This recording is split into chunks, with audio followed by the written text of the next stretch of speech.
Good evening and good morning in America. The topic this evening will be about time. The last few times we've talked about the truth.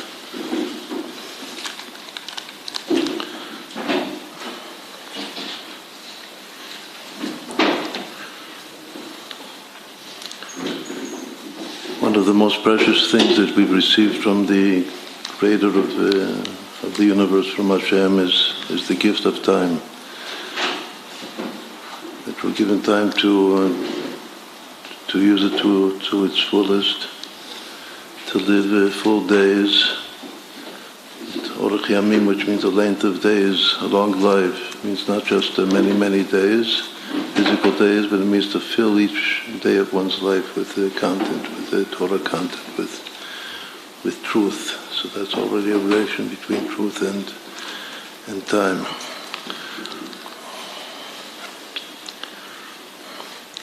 Meaning that one of the worst things that all of us unfortunately do is waste time.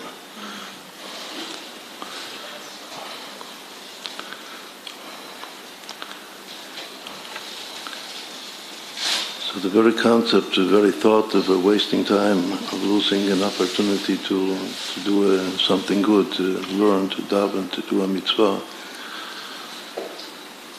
gives rise to one of the deepest philosophical questions about time, regarding time.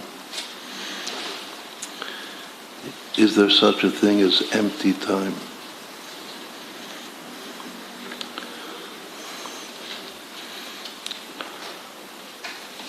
We know that Yosef HaTzadik was thrown by his brothers into a pit, and it says the pit was empty, and Vomayim, there was no water there.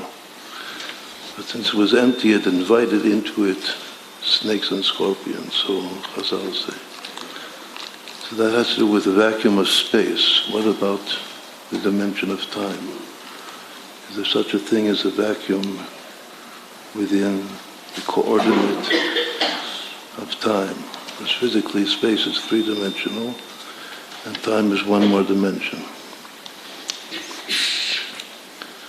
So this is once more a philosophical inquiry that has gone back over more than 2,000 years. It will begin, even though our objective, of course, is to focus on what the Torah has to say, but just to give comparison, and ki yitron ha'or min ha'choshech, the advantage of life when it comes out of darkness. So that's why we also relate and try to understand the opinions of the great philosophers of all times, as understood in the secular world, we'll call it. This is one of the greatest debates between Plato and Aristotle.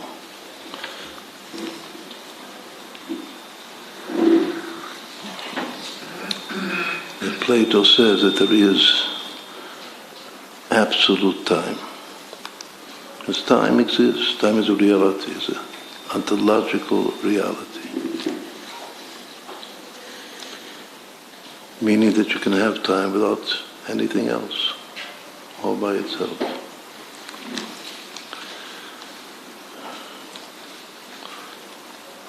Newton also agreed with Plato against Aristotle.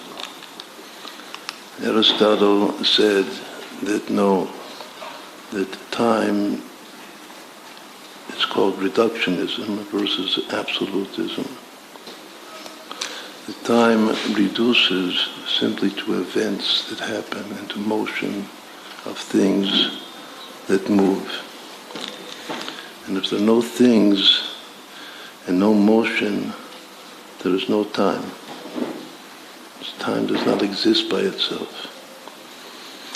In more recent times, the philosopher, a contemporary of Newton that agreed with Aristotle's Leibniz.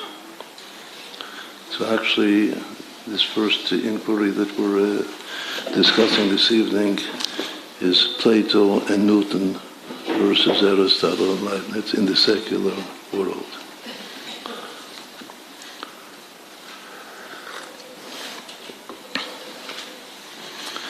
Sometimes even scientists liken time to a pitcher. Before we said a pit. Pit is either, it can be empty or it can be full, or have some content. So time is also like a pitcher. And the question is there an empty pitcher of time? When contemplating this, it's called hakira in Hebrew, an investigation or a question.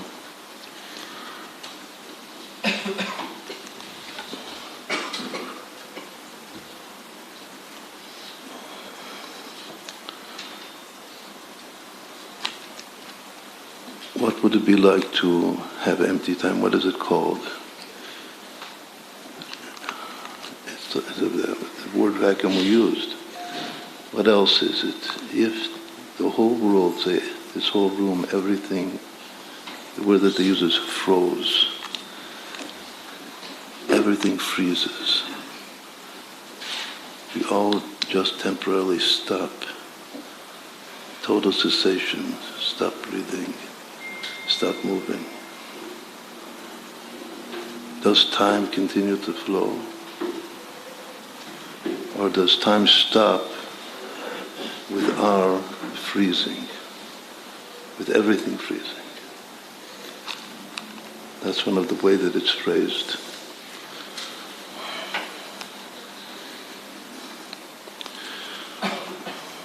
So let's posit that there is such a thing as empty time. What would it mean? It could either be something very good or something very bad. Something very bad is actually the reason that we began with the moral lesson that we're given a very precious gift of time, and let's use it to the maximum. And let's not waste time, because every moment that we waste in our lives is empty. And emptiness is, as we said before, emptiness invites negativity, invites snakes and scorpions to enter into the empty pit. So let's try to fill our time as well as we can. So from that perspective, empty time is bad. Can there be empty time that is good?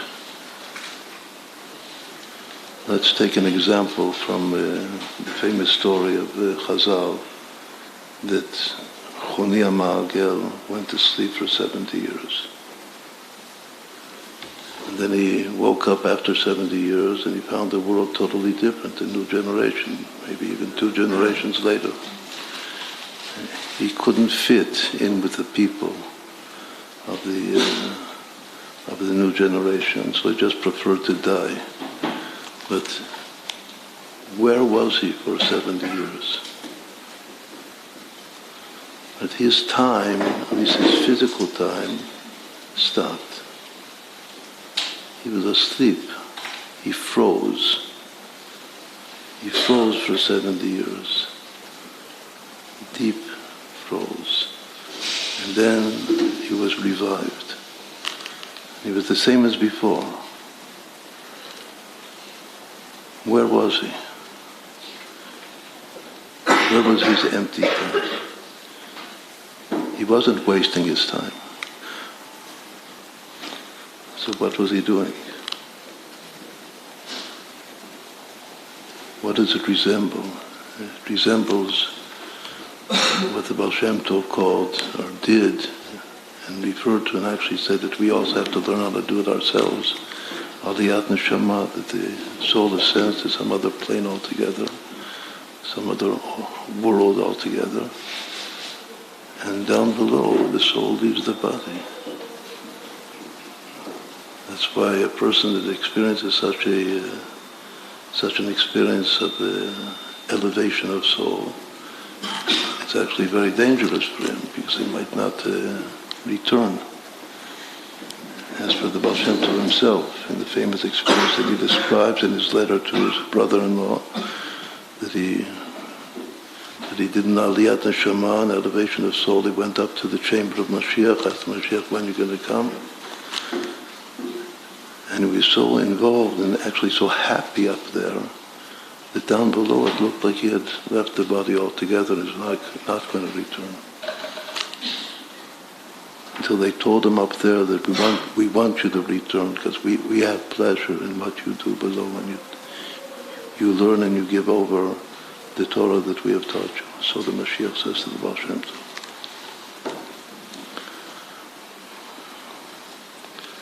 But down below he wasn't here. So from the perspective of down below, his time had stopped. He was in an empty period. Let's try to abstract this a little bit more. What was God doing before he created the world? Was there time at all in the first place? If there was time, how was he using his time? As soon as he began to create the world, till the present moment, he is using his time maximally. Because every second he has to create us anew. A myriad of countless creations that he creates every split second. So he has what to do. He's using his time well. But what was he doing before? How was he using his time? So we could say that maybe he was using his time for what is called in Kabbalah Sha'ashui Matzmiim, delights in self. He was just having fun himself, all alone, all by himself. But when we learn Chassidut deeply, we know that there's something even before that. To use the word before and after. Before creation, and we know that the first thing was created. That was created is actually time. So how can we even speak or use these words, these idioms of before time, before creation? We'll try to explain. But even before that state, that primordial state of the light of self, God is way above that, way before that. So what is he doing there? So apparently he's just in a state of absolute empty time. Once more, this theory in philosophy is called absolutism. Time is something which is absolute, and it doesn't depend on anything. It need have no content whatsoever. So let's go back to the question of how can we even speak of before and after, before it's called the initial contraction of God's infinite light, which begins the process of creation. So the term that is used in the Kabbalah and even in the Midrash of the sages is that even though there isn't time, there's a concept called Seder Zmanim, there's an order of time. There is order, there's something that we can say that this is first and this is second, even though it's not actually physical time at all. It's just Seder Zmanim. So apparently even before the initial contraction, which begins the actual process of creation, there is some Seder Zmanim. So the question, in that Seder Zmanim, is there nothingness, just empty nothingness, and just God by himself? There is.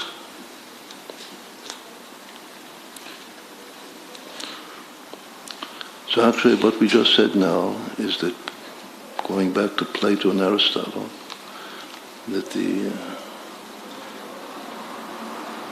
view of Plato can be seen as correct before the initial contraction of God's infinite light. Before time as we know it. What about time as we know it? When does that begin? When does Aristotle's time begin? Which means that time depends upon motion. there's no time without motion, and motion depends upon objects, upon things. Things move. Or the word that is usually used is events. But time is a series or a map. As we think of time as just one-dimensional line, but even a line can not necessarily be a straight line, it can be a curved line. It can do all kinds of things, a line. So time is actually a map of events. When did that begin? That map of events began with that's the process of creation. The creation all begins, and once for every moment is used, and every moment moves, and things move, things happen. There are other words that are synonymous for time. One word in English, one word is happening. Things happen. Happen is short for happy ending. Everything will have a happy ending, but for the time being, just things happen. They happen to happen. Happening, people have happenings now, especially Rosh Chodesh Adar. Marbim b'simcha, we have to be happy. So to be happy, we have to favreng, come together, gather together, to have Hasidic happenings. And that's the definition of time. That's using time. If you have a good Hasidic happening, you're using time well. What's another synonym in English for time? And this will be very important for the continuation to understand the meaning of time. Another word that is used in English is becoming. Whereas time is continual becoming. Becoming sounds like creation. It's very close to creation. So actually, as we'll see, time itself is the ongoing process of creation. Time has to do with the concept of ex nihilo, of yesh mi'ayin, something from nothing. Because every second of time itself is something from nothing. And this second did not exist a second ago. So the very second of time is now being created ex nihilo. And if time itself is ex nihilo, it means that there must be some power, some innate power within time itself to create ex nihilo. Not just itself, but everything else. As though time is the channel or the conduit through which God continuously creates all of reality ex nihilo, yesh mi'ayin.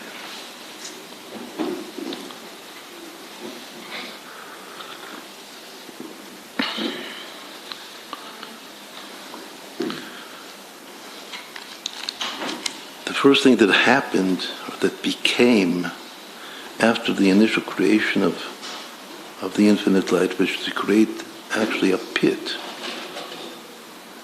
a vacuum.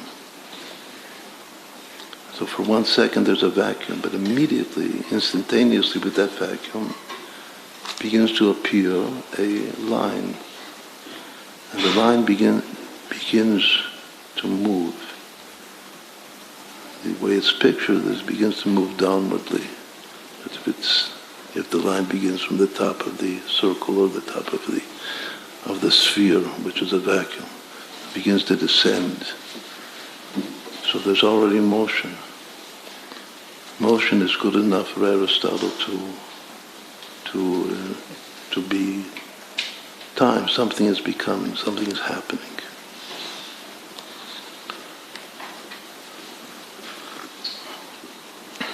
So what we said now is that there are actually two types of time. There's absolute time, there's reductionist time. The time before the contraction, which still exists, is absolute time. And the time from the contraction, from the tzimtzum on, is reductionist time, which means time that is defined and depends upon motion and happening and becoming. If we said this word in English, becoming, so where does becoming come from? Becoming comes from the word come, to come.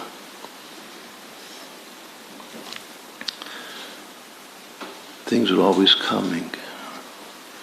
They're coming into existence. The most important question about time is the very question that we just referred to before, that the Baal Shem Tov asked Mashiach.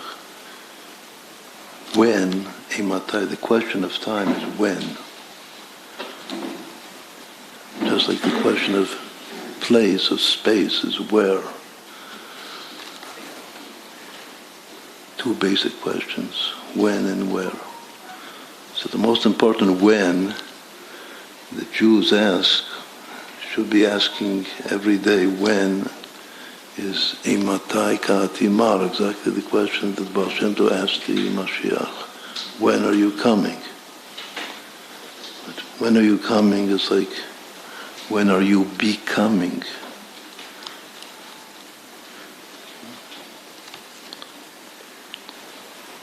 The word coming, bi'ah, has many meanings to it in Hebrew. It's very close to the word creation, because creation in Hebrew is a bri'ah. What is the difference between bi'ah, coming, and bri'ah, creating? Just a resh. Very often in Hebrew, the resh is called tiferet halashon, just to beautify the root. But it's an additional letter. So actually the word bri'ah, creation, is basically the word bi'ah, coming.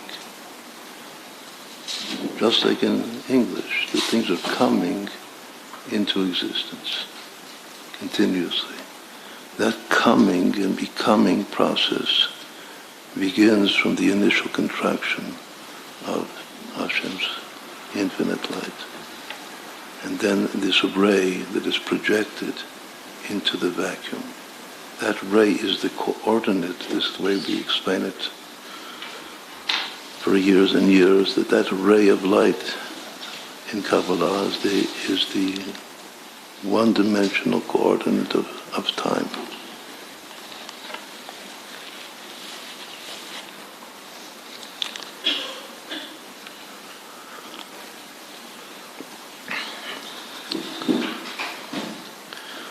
So this was idea number one. The time actually comes to fill the vacuum, and we should try to fill the time that is given to us maximally. Because we are here also to make things happen, and to make things become, and not to, chas v'shalom, God forbid, just waste our time. Because every night before we go to sleep, we're supposed to make a cheshbon nefesh, to think what we did today. What did we make happen today?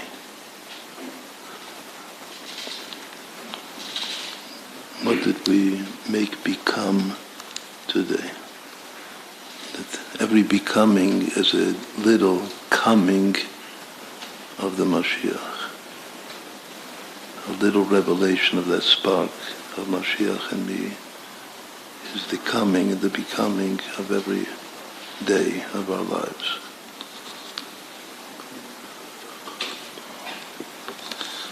Right, now let's go to the next general book this evening. This first class, this is number one, time number one. So time number one is just presenting general thoughts about time.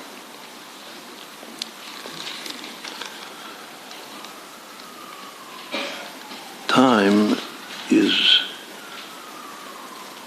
by all thinkers, the greatest enigma of creation.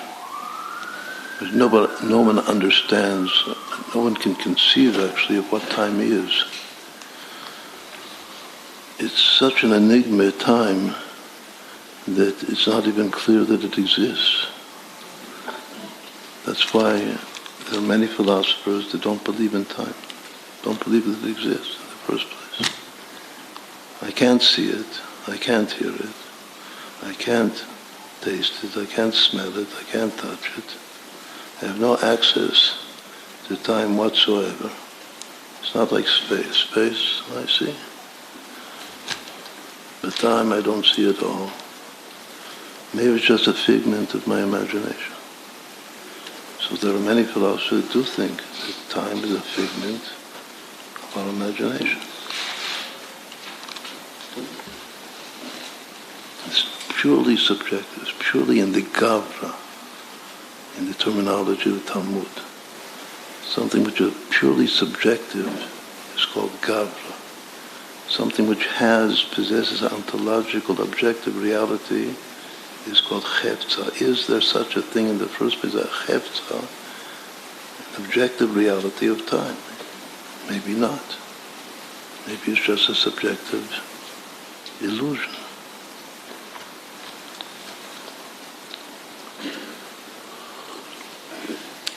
Psychologists and scientists of animals say that animals can experience the present but have no sense of past and future. They can learn from the past, but their consciousness is purely one of the present.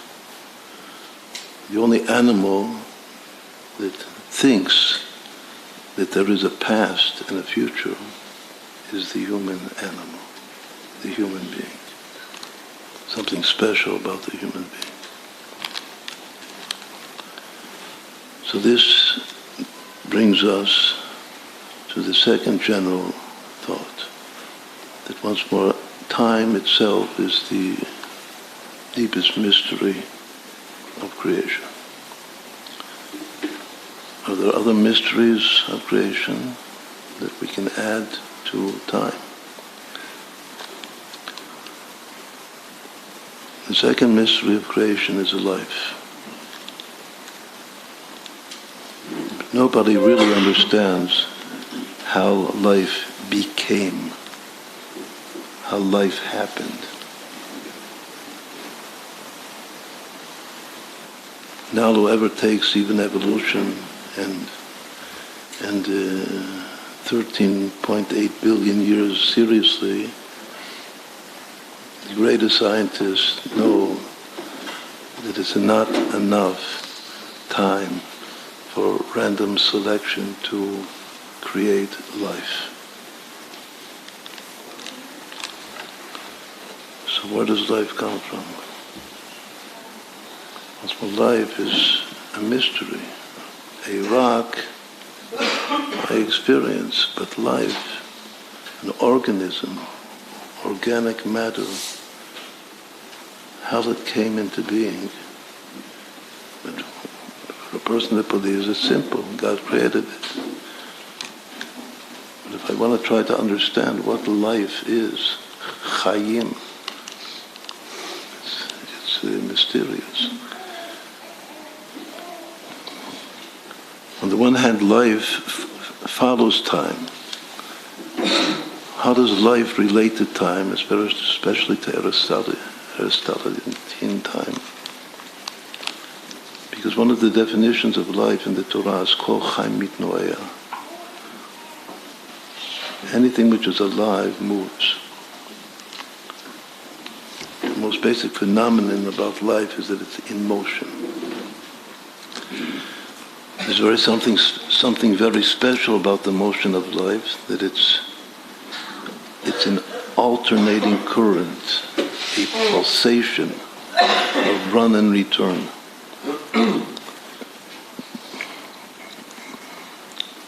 A life syndrome or a life dual motion.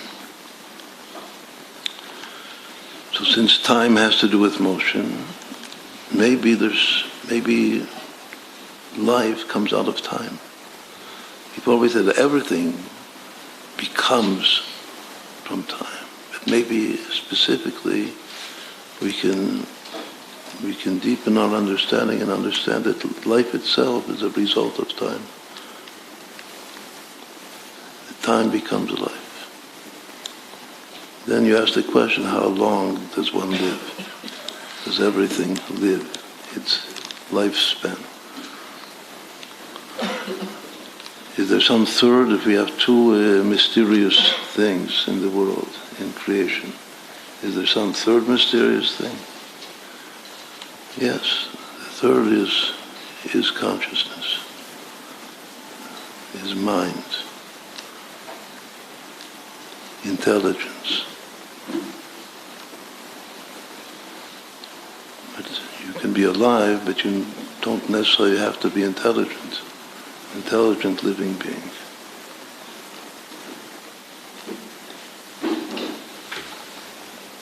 But lower animal forms have some level of intelligence.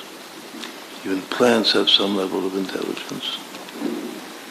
But the ultimate intelligence, as we said before, the ability even to distinguish or to experience time as a three-part play of past, present, future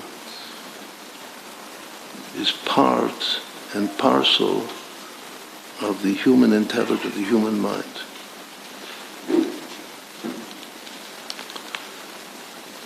In Hebrew, if we want to pick a word, the word for time is simple. We know what it is. It's Zman in Hebrew. Even though it's a word that appears very rarely in the Bible, but it appears. The word Zman. Life is obvious what the word is in Hebrew. It's Chayim.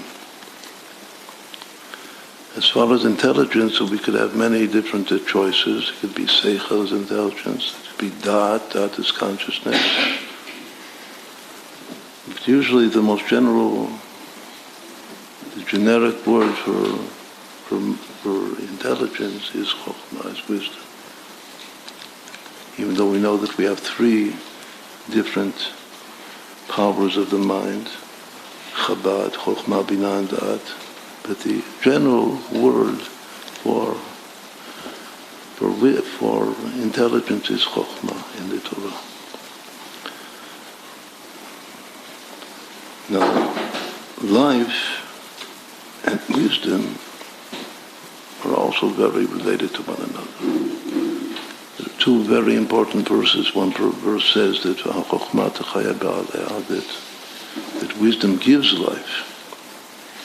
Another verse says, Yamutu v'lo b'chokhmah, they will die, but not with wisdom. Wisdom doesn't die. Wisdom lives forever. Wisdom is like the tree of life. That's why the Torah, which is God's wisdom, is called the tree of life. We're coming into the month of Adar, we're still at the end of the month of Shvat, which is Tu B'Shvat, Rosh Hashanah, the Ilan, the new year of the tree. What tree? The tree of life.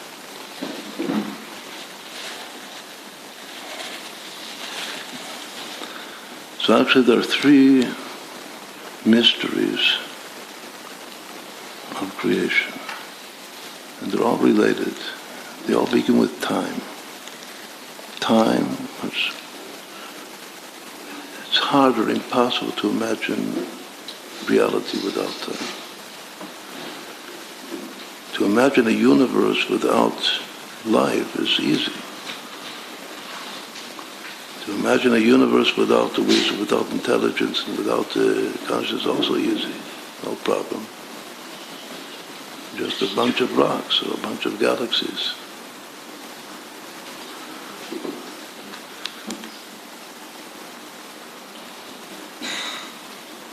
Whether stars and galaxies have intelligence is another question.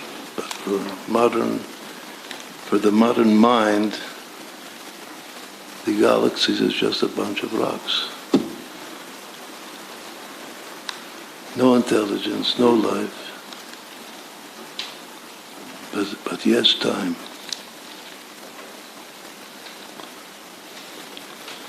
But still these three are related to one another. And actually they come out of one another. Again, we're not just presenting a general topic, that an in-depth understanding of time is that life emerges from time, and that wisdom emerges from life. Wisdom is the ultimate expression of life. It's like a growth process. In Kabbalah, there's a concept, Ibur Yenika Mochin.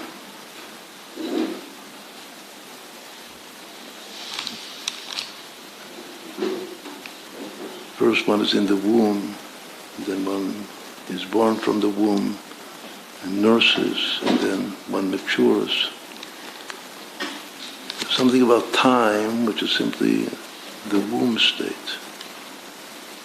And then life, or the manifestation of life, the revelation of life, is like being born from the womb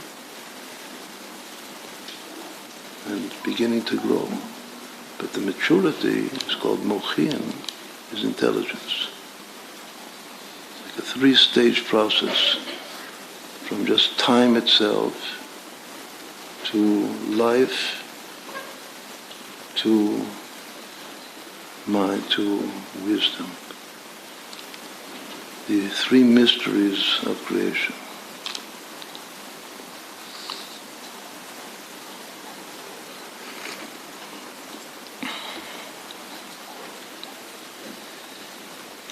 So actually it's these three books that we have here on the table. I see right now that apparently the riddle of creation is time, and then we have the breath of life, which is life, and then we have wisdom. So we have all three here, right on the table.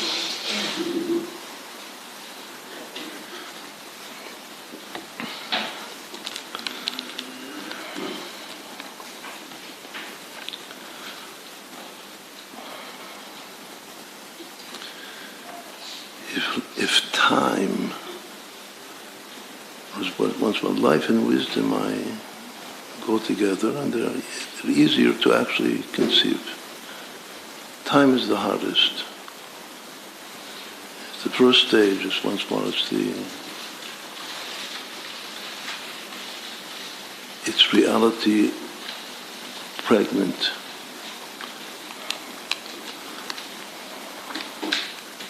It's the beginning. The Ubar, Abraham Ivri. To be a Hebrew is to be in the state of pregnancy. The word Ivri comes from the word Ubar.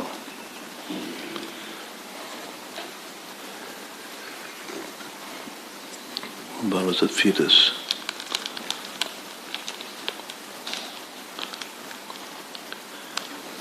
So maybe these three stages can be compared to the three fathers of the Jewish people. Abraham, Isaac, and Yaakov. Makes sense. Because once more, Abraham is the Ivri. Why does Abraham just have to do with time? The enigma, the mystery of time. Because he's the one that says before Abraham there was no sense of time. There was no oldness in the world. Abraham Zaken Bar Yamim, Abraham was old. He came.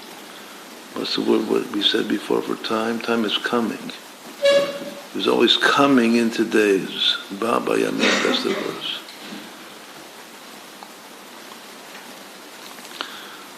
So maybe he represents time, the secret of time, the mystery of time. Then comes Yitzchak. Yitzchak is Ket Chai. It's called the end of a life. That's the permutation of the letters of his name. It has to do with a life. He was the one actually that lived, even though it says that Abraham was old, but the one that lived the maximal life of the patriarchs is Yitzchak. He lived 10 times Chai. Chai is 18. He lived 180. And who is wisdom? Who represents wisdom amongst the fathers, the patriarchs? Yaakov Ishtam Yeshevu Alim is a Shiva Bach. He studied, he learned Torah day and night. V'agita bo yomam v'layla. He delved over the wisdom of the Torah day and night, continuously. He didn't waste his time. If you want to be wise, don't waste your time. That's na'ut sofam b'tchilatan. Wisdom going back to time.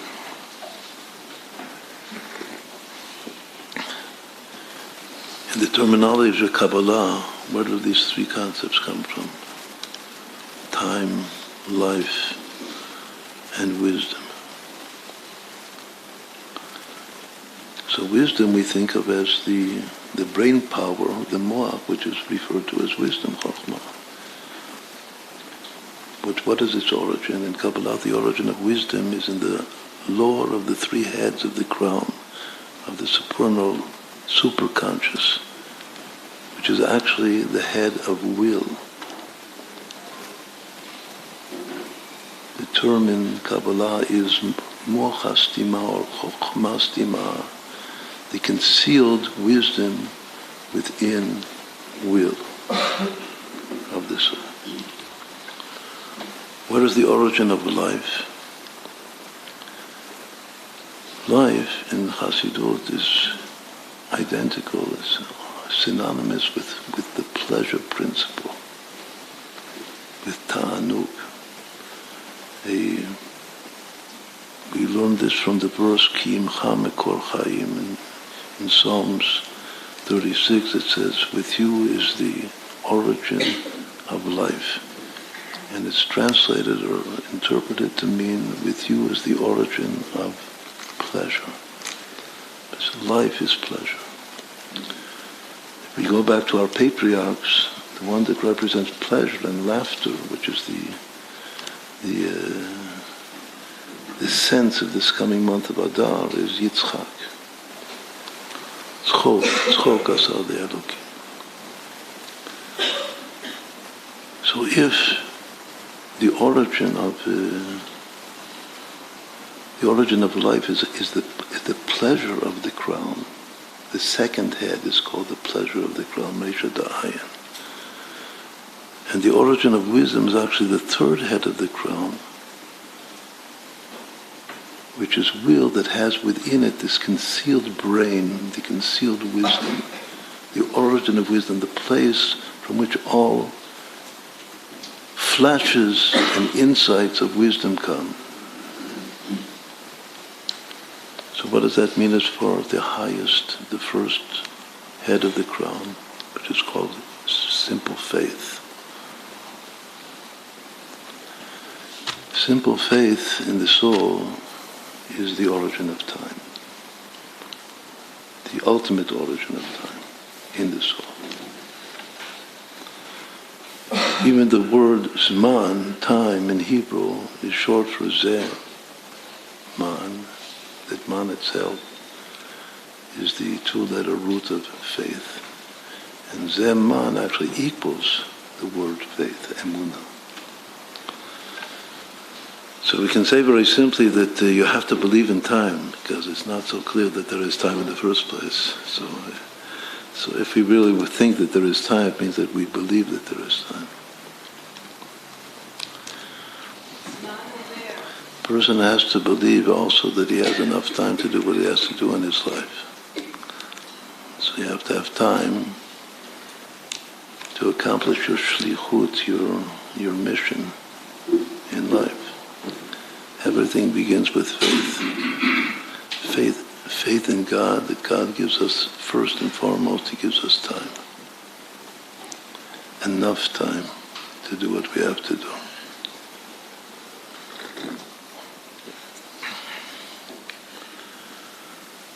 Okay, so this makes it even deeper, that now we're identifying time with faith, and life with pleasure, and wisdom within the seed of wisdom is within the power of will in the soul. Now, very often these three heads of the crown are themselves identified with the three patriarchs. because Abraham is the first to believe, Rosh Kol HaMa'aminim, the head of all believers. So he's both faith, he represents faith, and he also, as we said before, represents time.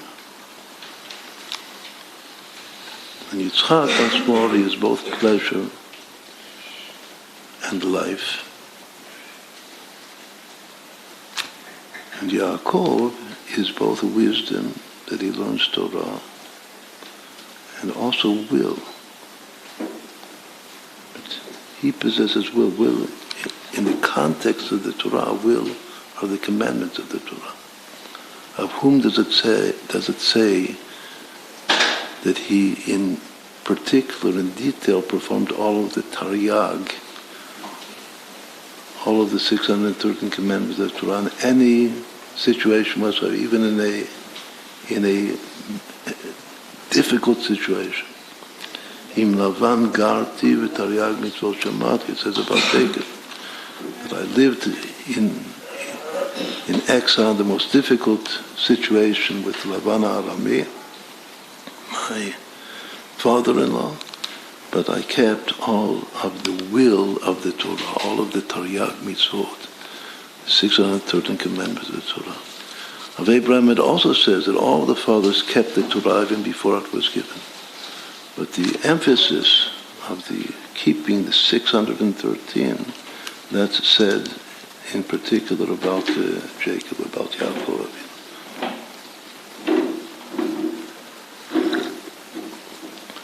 So this is another simple way to understand why will and wisdom go together. Because wisdom is the Torah, and what is the Torah? The Torah is the will of God to keep the 630 commandments of the Torah. That's why Yiddishkeit, Judaism, is based on Maaseh, Maaseh Wa'ikar, Mitzvot Maasiyot, not on theory, on practice. So much more. The seed of wisdom is within the will of the Creator.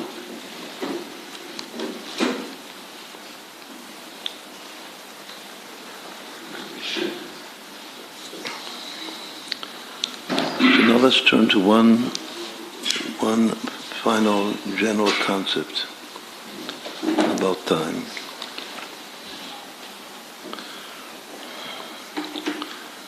So the first question was about empty time. Is there empty? Is time an ontological reality in and of itself? The second is to try to begin to understand the relation between time and life and wisdom, which are the three wonders of creation. And the most wondrous of all is time itself.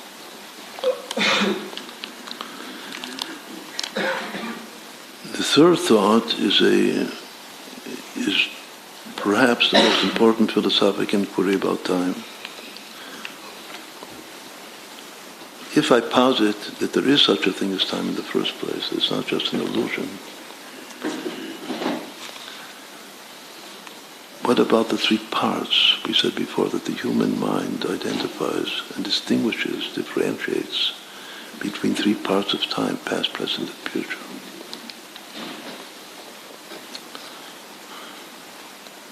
Do they all exist?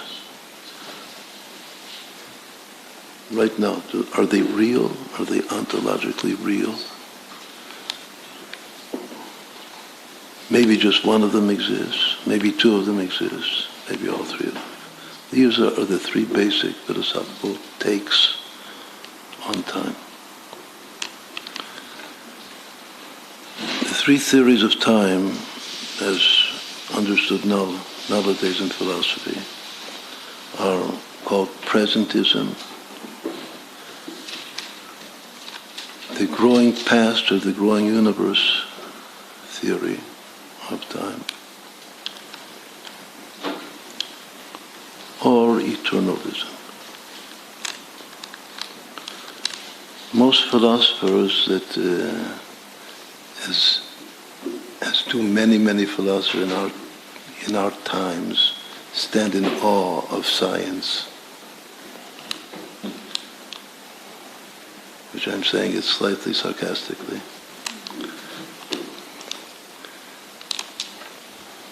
once the scientists were below the philosophers.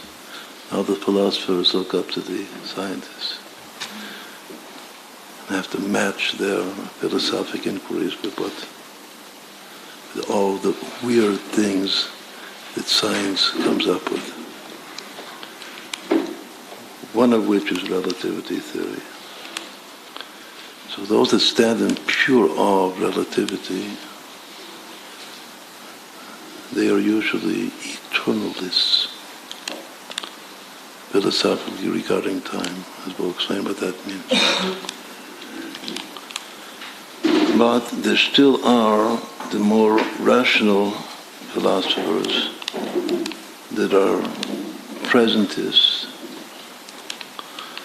and there are those that take a middle position, which is called the growing past.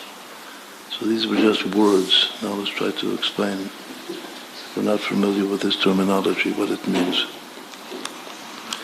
Presentism means that the only part of time which is real, which exists right now, is the present moment. The past does not exist right now, and certainly the future does not exist right now.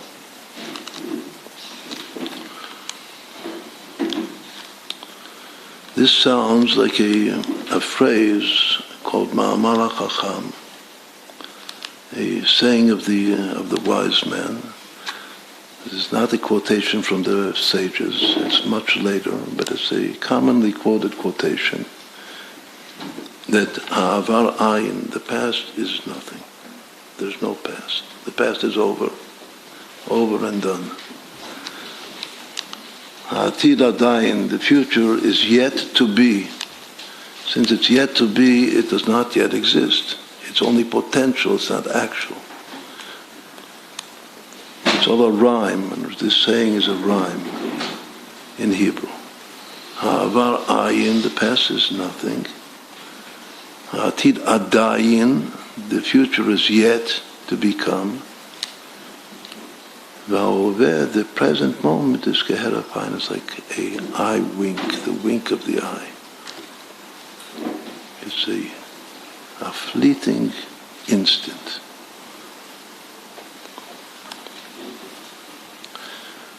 So that is actually the view of what's called presentism in modern philosophy of time. Most of the topic of time is the deepest topic in modern philosophy. It's not just Aristotle and Plato and Newton and Leibniz.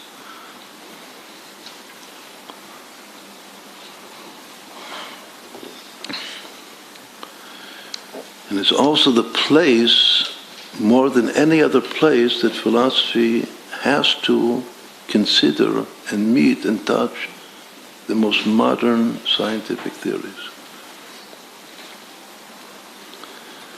And it's also the place, the ideal place, that all of this touches the Torah.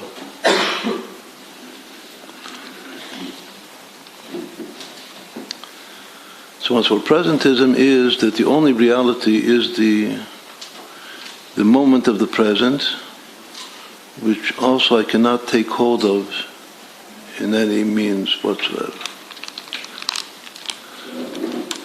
What is the growing past theory, or the growing universe theory? There are a few other names for it. That the present exists and the past also exists. The term that they usually use for it in the books is that dinosaurs exist. They exist. The fact that they are extinct does not mean that they do not exist. They were here, and the past is real. The past is a reality. It's really here. Perhaps there are philosophers that think that perhaps it has a slightly different status, an ontological status in relation to the present, but nonetheless it ontologically is real. whereas the future is not real.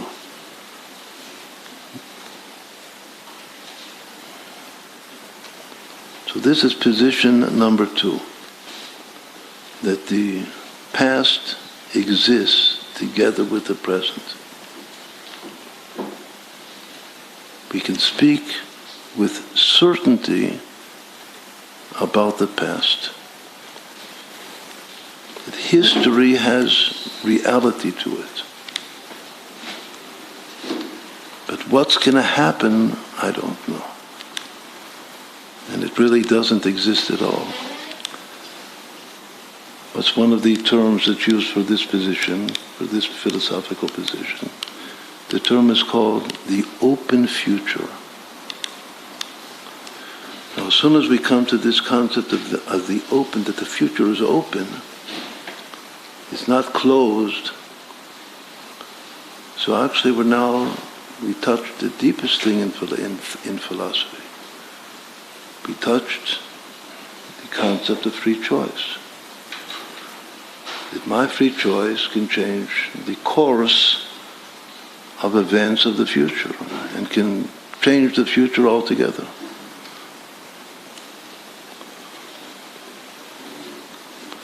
So this is position number 2. That past and present are real and future is yet unreal.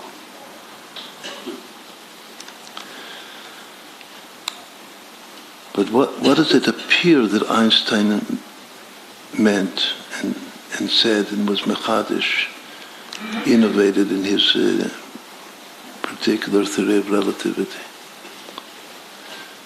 That time is just one more dimension to reality. That the reality is actually four-dimensional. Space-time. It includes that dimension, that coordinate of time, includes past, present, and future. And it's totally together with the 3 dimensions of space.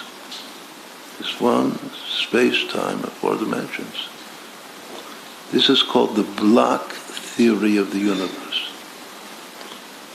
That the whole universe, including the total dimension of time, past, present, and future, is all here, right now.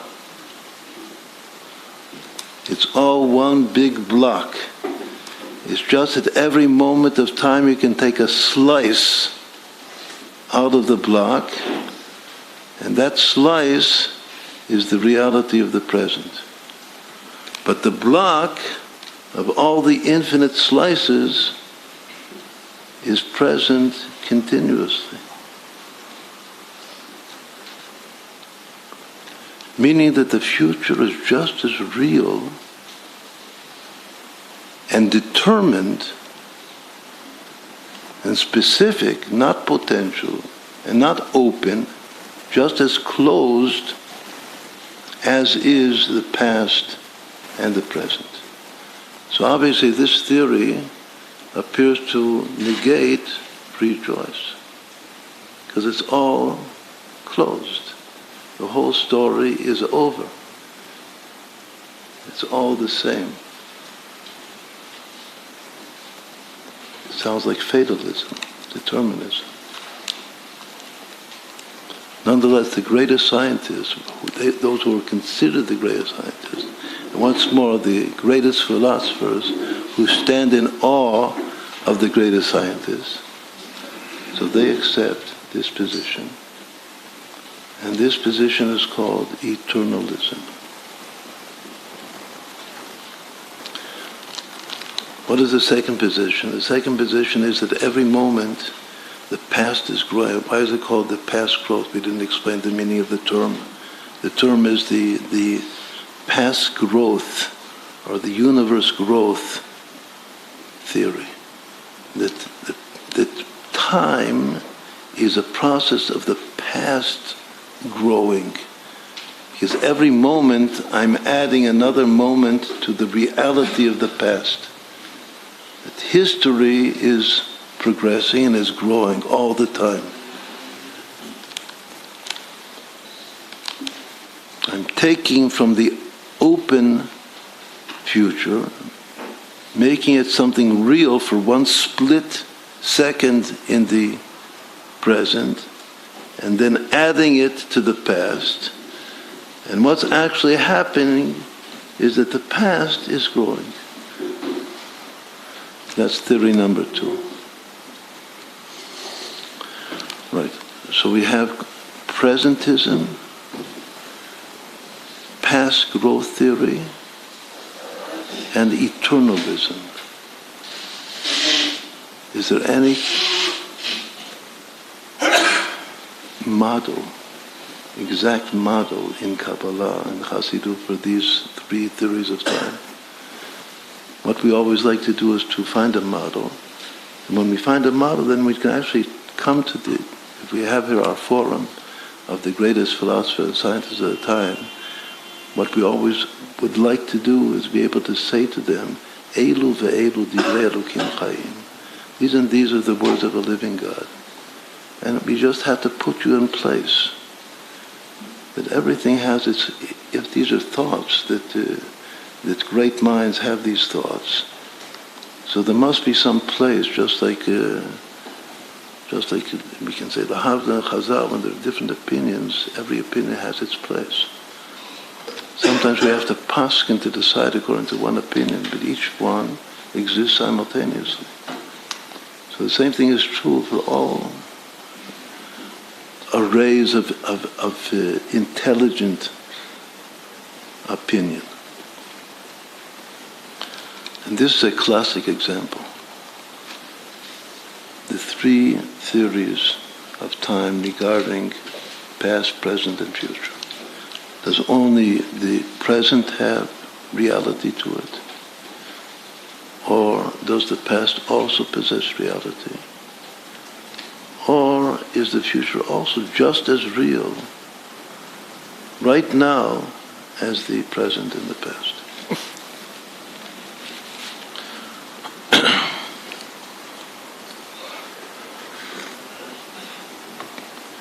So there is a beautiful model for these 3 theories. The model is the secret of the Tselem, the divine image in which man is created.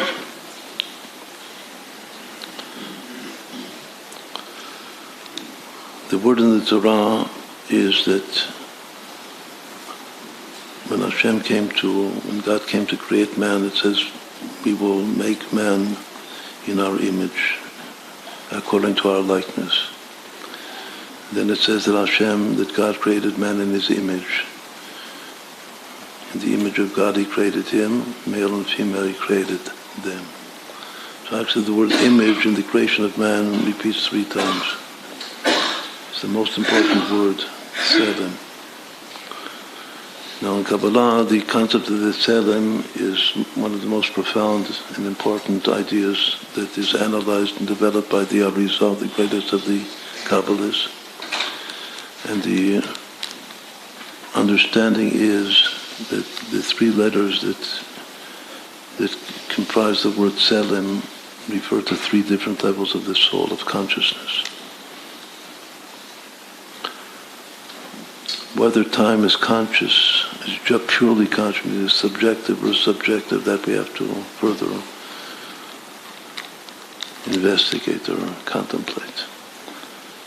But now, in the soul itself, the soul has its 3 inner levels of consciousness, which are called the vital level of the soul, the nefesh, and the what's called the spirit, the ruach, and the breath of the soul, which is the intelligence actually of the soul, the neshama. Those 3 are internal levels of consciousness. Nefesh, ruach, neshama in Hebrew. And they are represented, symbolized by the first letter of the word Tselem, which is the tzaddik of the Tselem. In the Gemara, in the Talmud, it says that the prophet Habakkuk came and he founded the whole Torah on one single verse. Tzaddik be'emunato yicher. The tzaddik lives, the righteous soul lives in his faith. And the way that it is explained in Kabbalah is that the righteous soul is the normative consciousness of the soul, which is called the tzaddik of the word tzelem, and he lives within two surrounding lights or auras of faith. Because the word he lives in his faith actually reads bet emunot. There are two levels of faith that surround him, that encompass him. And those two levels of faith are the two higher unconscious levels of the soul, or superconscious levels of the soul, which are called the living one and the single one, the chaya and the yechida.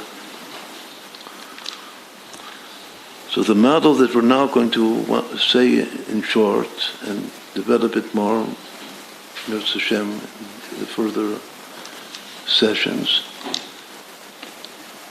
is that these three levels of the tzelem are actually correspond to these three concepts or theories of time relating to past, present, and future. Presentism, that reality is purely the present moment. And I have to try to fill it, not to waste it, to fill it to its maximum. That's the normative or inner consciousness of the soul. It's called the tzaddik level. The tzaddik himself. To add to the present, to give reality to the past, but not to the future, is the lamed of the tzedek, which is the first encompassing light.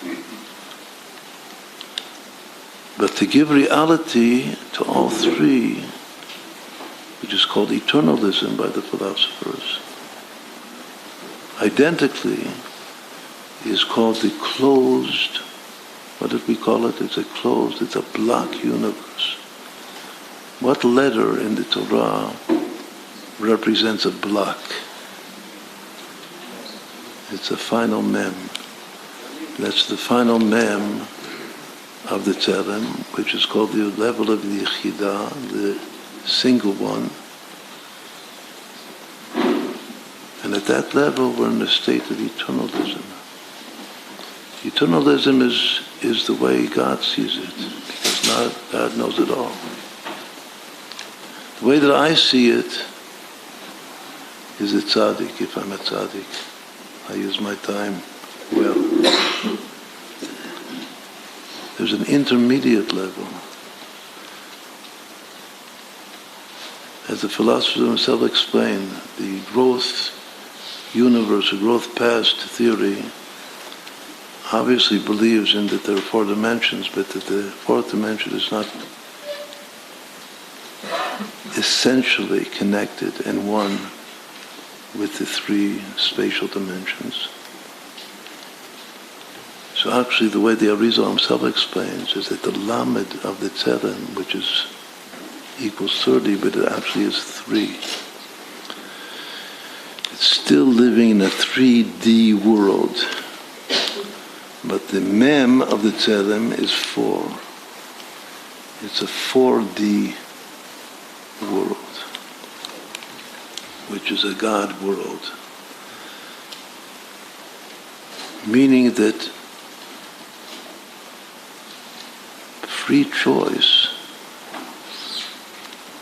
comes from the level of the chaya, of the living one. The first makif. Why do Hasidim have 2 different caps or hats? Because they correspond to these 2 surrounding lights. The tzaddik lives in his 2 surrounding lights. His free choice comes from his yamuk. But knowing that God knows all, that God is all, the way God sees it from above, that's the hat on the top. In any event, this we said is very, very in short now. but a very, very significant understanding to give a model to the three theories of time. And the model is the secret of the tselem, the image in which God created us. That we're the tzaddik, which is living and experiencing and knowing the reality of the present. The word tselem comes from the word sel, shadow. So actually what we're saying is that the present, the tzaddik, is in the shadow of the past. That's one shadow above him. But it says that the mem, the final mem of the tselem, is the shadow of the shadow. That we're in the shadow of the future. Rabbi Nachman once said that we should wake up in the morning and remember the future. To remember the future, you have to be in the shadow of the future. So actually time is now the secret of the image in which God created us. It's a special image that created man, as we said before. Only the human experience, the human psyche experiences, can even think and contemplate past, present, and future. When we say about Hashem, that Hashem is king, when do we use tenses in relation to God? His kingdom, this we'll have to speak about maybe next time. We don't use tenses in regard to one of the other sfirot, divine lights, only kingdom. And how do we say it? Hashem Melech, God is king in the present. Hashem Malach, God was king in the past. And then Hashem Yimloch L'olam Va'ed, God will be king in the future forever and ever. So what's the order? The order is present, past, future. The word king itself equals tzaddik. So first the tzaddik, the number is 90. First the tzaddik experiences the present moment, and the present moment of God ruling, the creator of the universe ruling and being present in the present. That is the first reality, the primal reality. But then reality number 2 is the shadow, that he experiences the shadow of the past. That the shadow of the past is Hashem Malach, God was king. And then he goes on to the final mem of the tselem and experiences the shadow of the shadow. It says that this difference between the divine soul of Israel and souls of other intelligent human beings, that other intelligent human beings have one shadow, but not two shadows. So what does it mean? It means that other intelligent human beings live in the shadow of the past. But only the Jewish divine soul lives in the shadow of the future. But now it's become general knowledge. By whom? Who do we have to give credit to? To Einstein. So he's paved the way, has paved the way for what we call the fourth revolution. That even non-Jews begin to live, at least to believe. They don't really understand. Not too many of us understand what it's all about, relativity. But they believe it. They begin to live within the shadow of the shadow, which is called eternalism, Eternalism, the very concept eternalism is something which is very specifically Jewish, because it's Netzach Yisrael. Eternity is Israel. Israel is eternity. Lo yishaker, will not deceive. So actually what we did this evening is we presented three beginnings. Beginning one is about whether time is empty or motion. Then number two was the relation, the beginning to understand the relation between time, life, and wisdom, which are the three mysteries of creation. And the introduction, we call this Hakdamot. Introduction number three is the secret of the image that we're created in, which has its three levels. The initial conscious level of the present, and then the reality of the past, and then the reality of the future, all together.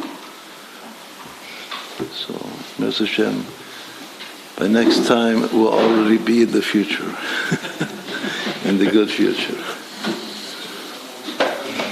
I think we can confidently say that we filled this time well.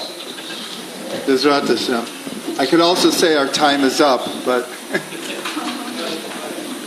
that's called the happy ending. Right, have a happy ending. Before some last-minute announcements for people who came in late,